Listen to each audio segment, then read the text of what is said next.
For many years, I've been talking about strong, refined locks that have a really strong foundation. I've been talking about problems with lock methods. But what I want to do today is show you putting these lock methods to the test.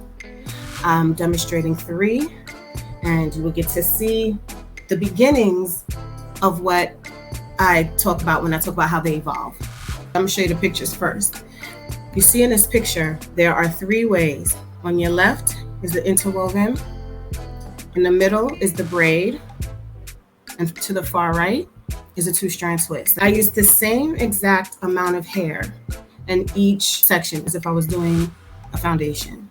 You can already see right from the install size the differences, with the 2-strand twist being the largest, the middle braid being widest, it's flattened, and the interwoven being skinnier.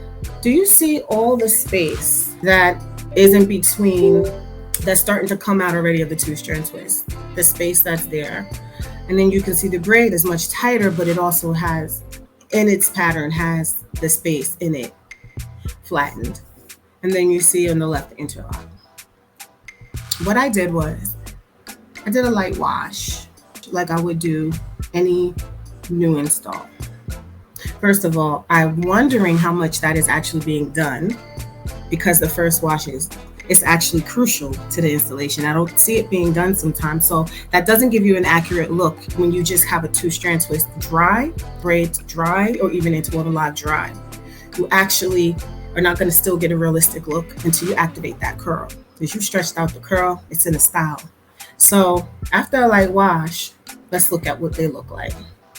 So already you can see the differences in the 2-strand twist right away.